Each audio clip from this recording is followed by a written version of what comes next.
Bonjour et bienvenue pour ce nouveau page à page consacré au premier numéro de la saga estivale de Marvel Comics. Ça s'appelle Imperial et c'est le nouveau titre de Jonathan Hickman avec deux dessinateurs puisque nous avons Federico Vincentini et Iban Coelho qui se partagent le gâteau avec, vous le verrez à l'intérieur, des pages dessinées par l'un et par l'autre. Imperial, c'est la nouvelle saga cosmique de Marvel Comics. Vous le savez, le cosmique a toujours eu une place très importante. On se souvient bien sûr de tout ce que Jim Starlin a proposé et a créé pour Marvel, avec bien sûr Thanos, le gant de l'infini, la guerre de l'infini, la croisade de l'infini et toutes ces sagas totalement cultes que nous avons pu lire et que nous redécouvrirons cette année en omnibus chez Panini Comics.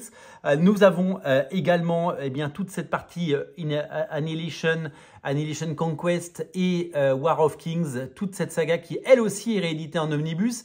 Et puis il y a les Gardiens de la Galaxie, Nova, tous ces personnages totalement iconiques qui font partie de l'univers Marvel. Il était normal que Marvel remette un petit coup là-dessus parce qu'il y a des fans, il y a des lecteurs et il est important de remettre en avant ces personnages et cet univers.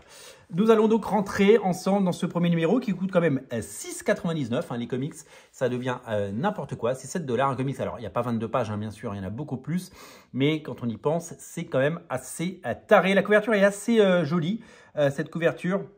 Nous avons le casque de Nova et une ribambelle de personnages avec des membres de la Hulk Family et Black Panther pour cet événement estival qui sortira chez Panini Comics.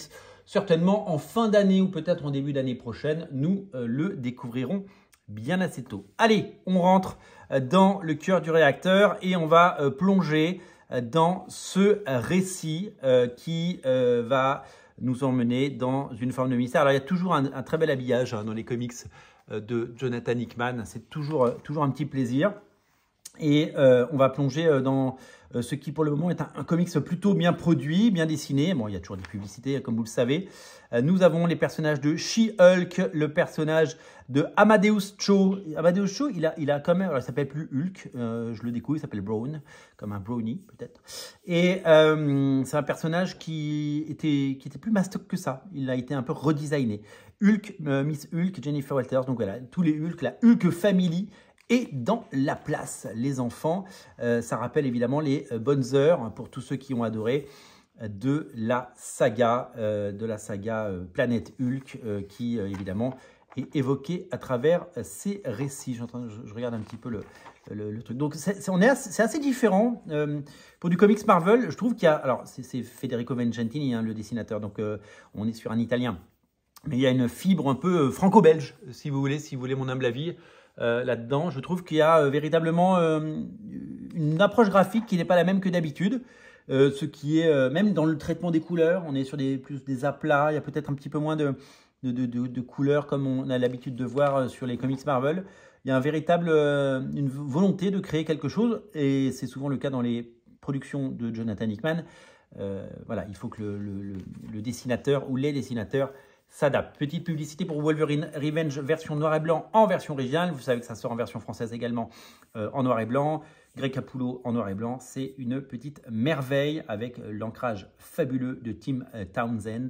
C'est exceptionnellement beau. Voilà. Alors, ils aiment bien faire ça maintenant dans les comics Marvel. Il y a, et surtout dans les comics de Jonathan Hickman, les crédits qui arrivent, comme vous savez, dans Mission Impossible ou dans James Bond. Il y a d'abord une scène pré-générique et puis après, il y a le récit. Iban Coelho et Federico Vincentini au dessin, Jonathan Hickman au scénario. C'est Marco Checchetto qui fait les couvertures. Il y a plein de couvertures variantes, évidemment, comme vous pouvez l'imaginer. Adi Granov, Alessandro Capuccio, qui est le dessinateur de Ultimate Wolverine, Javier Caron, Jim Lee et Edouard Delgado. Ils sont allés rechercher un vieux dessin de Jim Lee pour en faire une couverture. Pitch Momoko, Scotty Young, Todd No, que j'adore. Voilà, plein de variantes de cover. Moi, j'ai pris la classique parce que je suis quelqu'un de très classique. Deuxième chapitre qui commence ici.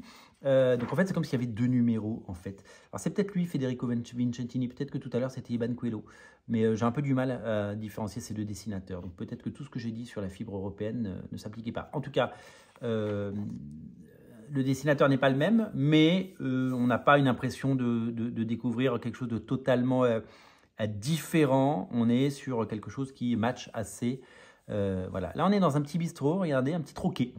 Avec un casque, oh là là, le casque de Nova. Donc il y a Nova qui est certainement en train de boire un petit godet, comme vous pouvez l'imaginer. Il est là, il est là, il est là. On est sur la planète Xandar. Ben oui, toutes ces planètes, on les connaît bien depuis les films. Oui, je pense que ça, c'est Federico Vincentini, j'ai dit des bêtises.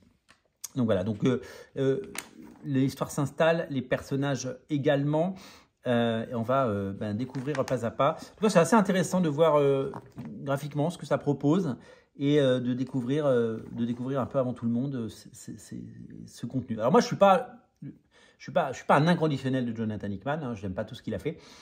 Et je ne suis pas non plus un inconditionnel de ce qui se passe dans le cosmos, mais j'avais envie de prendre cet épisode pour vous le montrer et que vous puissiez le découvrir. Troisième chapitre, donc voilà, alors en fait on n'est pas sur des épisodes de 22 pages, on est sur des chapitres qui nous emmènent à chaque fois pour découvrir cet univers étendu et les enjeux posés là, vous le savez, de façon souvent assez tentaculaire, puisque Jonathan Hickman, il aime bien complexifier un peu les choses. Et là, en gros, on a à peu près la représentation de tous les personnages qu'on connaît, peu ou prou, dans le cosmique. On en reconnaît certains avec leur gros marteau. Il y a vraiment des personnages. Oh, il y a des personnages qu'on a vus dans les X-Men. Il y a évidemment les Hulk, il y a les Kree, il y a les Skrulls. Il y a Wiccan qui est là. Il y a plein de personnages. Faut que je fasse une petite remise à jour sur tout ça. Voilà, donc on est vraiment sur. Il y en a qui ont des têtes de chevaux, rendez-vous compte. C'est comme Beta Ray Bill, j'imagine. Donc voilà, donc on est vraiment sur ça c'est Hulking avec Wiccan, bien sûr.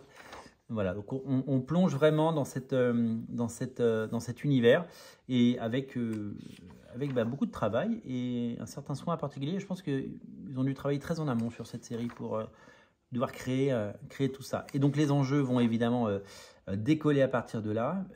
Et quatrième chapitre, donc, pour nous montrer que un sacré merdier a été ou va être créé. Et donc, il va falloir s'en occuper sans nul doute. Voilà ce qui est en train de se passer. La promesse de ce récit, c'est une guerre entre différentes populations, une guerre cosmique, une guerre promise par Hulk, qui n'est pas content et qui va partir en guerre, contre évidemment tous ces personnages. Ils ont tous des enjeux très différents. La couverture du numéro 2 est également signée par Marco Checchetto.